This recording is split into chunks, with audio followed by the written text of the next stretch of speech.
이어서 지역 소식 전해드립니다. 강원도가 시행사인 영국 멀린사에 투자금을 완납하면서 춘천 레고랜드 조성 사업이 속도를 낼 것으로 기대되고 있습니다.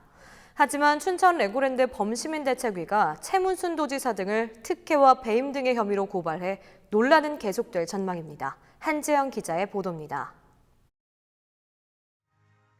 연간 200만 명 관광객을 유치하고 44억 원의 지방세수 증대 효과 등이 기대되던 춘천 레고랜드 조성 사업.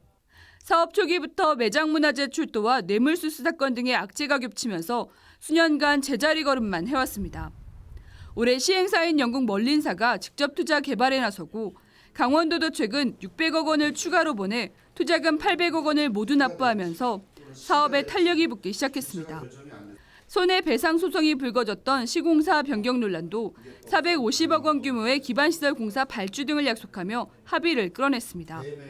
만일 STX가 합의를 안 하고 소송을 걸어서 저거를 지연시킬 경우에 생길 수 있는 손실, 지금 이런 조건으로 넘기는 것을 두 개 비교한 결과 STX에게 좀 강원도가 불리한 여건이라도 넘겨주는 것이 낫다.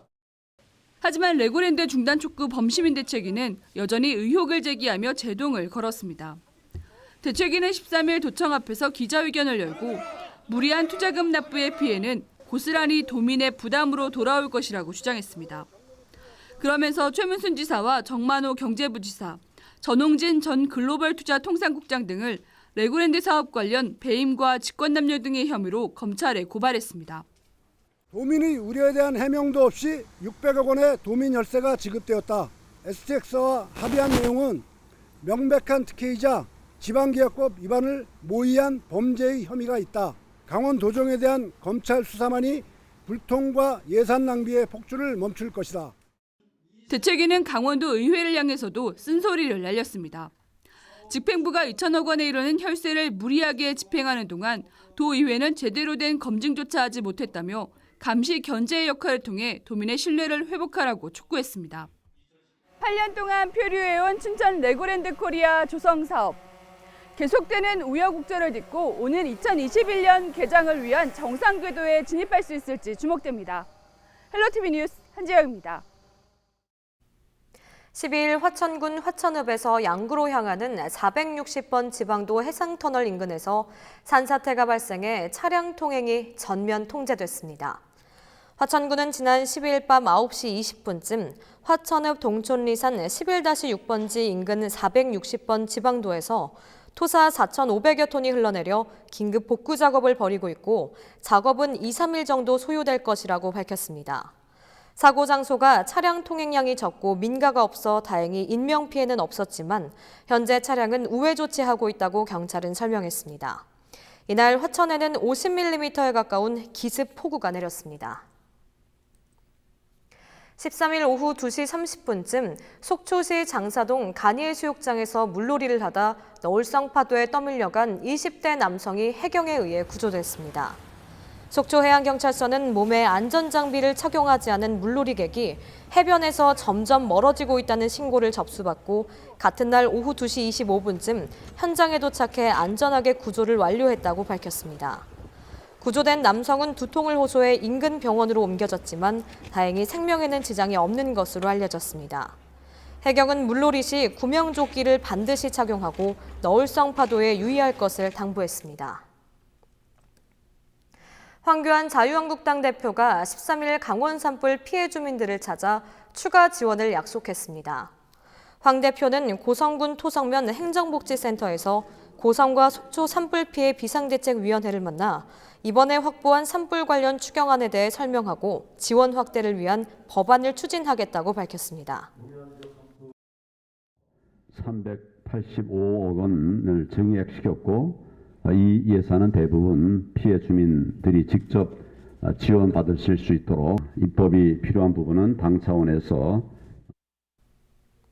이와 함께 황 대표는 한전과 관련한 손해사정 절차가 장기화되지 않도록 최선의 노력을 다하겠다고 덧붙였습니다. 강원도형 일자리 사업이 본격 추진됩니다. 4차 산업의 대표주자인 전기자동차 사업을 통해 강원도형 일자리 창출에 나서겠다는 생각인데 중소기업들을 주축으로 추진되는 사업인 만큼 돈은 물론 정부에서도 관심이 높습니다. 박건상 기자의 보도입니다. 홍남기 경제부총리가 초소형 전기자동차에 올라 여기저기를 둘러봅니다.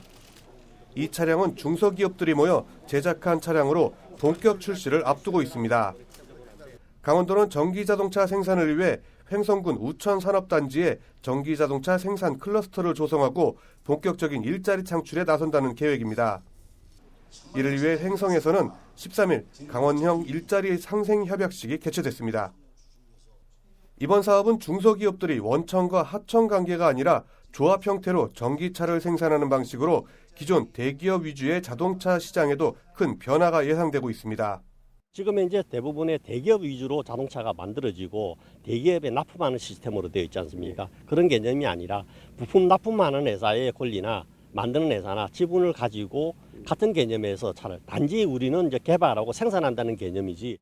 기업들은 우체국 택배와 소상공인, 공공기관 등으로 판로를 확대해 올 연말 100대를 시작으로 2023년까지 4만 대의 생산을 목표로 하고 있습니다. 이번 사업은 중소기업이 주도한다는 점에서 정부에서도 기대가 큽니다. 어떤 이 상생형 지역 일자리보다도 중소기업이 스스로 대기업 없이 중소기업 스스로 이와 같은 모델을 만들어서 새로운 프로젝트를 일으키고 일자리를 만들어낸다는 것이 제가 보기에 굉장히 주목해야 될 상생형 지역 일자리 모델 중에서도 특히 주목해야 될 모델이 아닌가 저는 생각이 되면서 기대가 큽니다.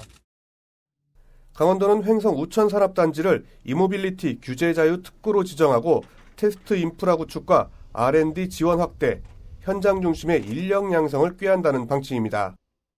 이곳 우천산업단지 내에는 전기차 부품 제조 공장 등 9개 기업의 본사가 이전되고 2023년까지 661억 원이 투입될 계획입니다. 도는 이번 강원형 일자리 사업을 통해 모두 580명의 신규 고용 창출 효과가 있을 것으로 내다보고 있습니다. 게다가 사업 시작부터 서울과 경기, 인천 등 자치단체에서도 대규모 구매 협약을 이끌어내면서 사업 성공을 자신하고 있습니다.